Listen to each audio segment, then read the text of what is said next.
I don't know if you've watched television lately, but in the afternoon there is just ad after ad about how to kill insects. And it's like there's this complete disconnect between Australians and the natural environment, especially insects.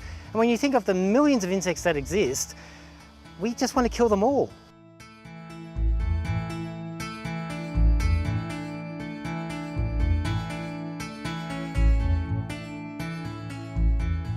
Wild Things is actually promoting insects and wildlife in general by placing native beehives on people's properties. Okay, we're ready? Okay, so, got to be careful. You ready? Don't damage these beautiful boxes. Okay, now. Wow. Okay. See how? Quick. Yep. One of the really good things about this program is that it connects people with a beneficial insect. You're not going to use your insecticide and your fly spray. They're actually very protective of their bees, and it's creating a positive relationship between us and part of our wildlife.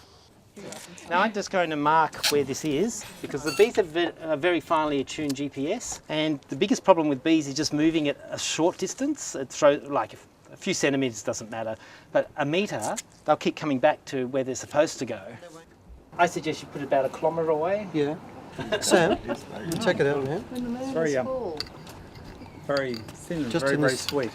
Native bees are different to what we think of as honeybees, but they do make honey. They've got a queen, they've got drones, they've got workers. They've actually got little guards looking after the entrance of their hive.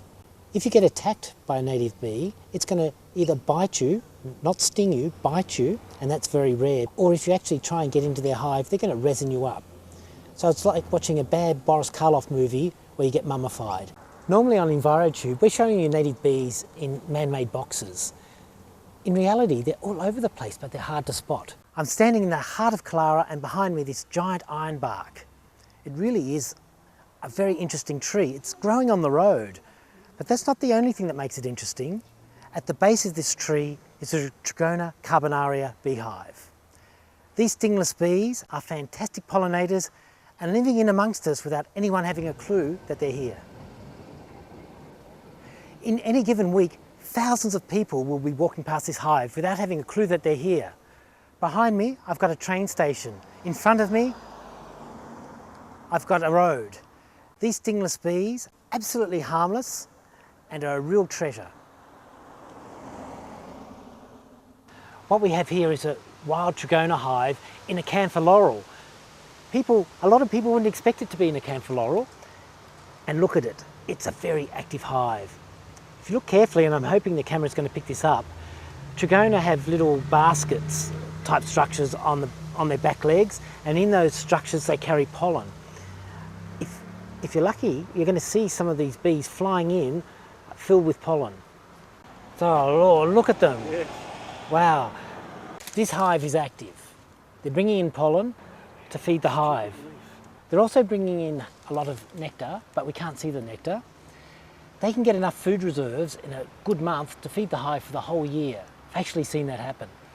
As if we needed to be told, but this is a classic example of when too many beehives is never enough.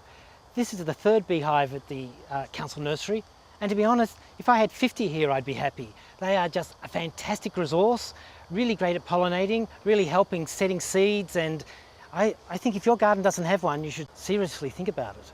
The Australian native bee, it's a generalist pollinator, so that means it doesn't have a particular relationship with any one plant. It'll pollinate anything.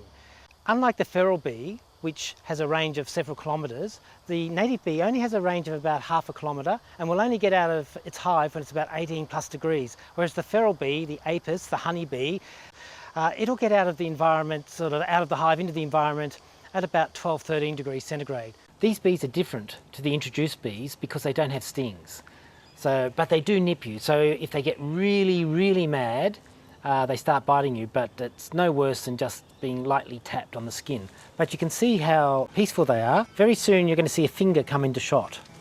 The bees, they'll actually land on my finger and not do anything. I've seen little children stand in front of them and do exactly this and never have a problem. These bees, they're the hippies of the bee world. They use the pollen for food and they regurgitate the nectar to make honey.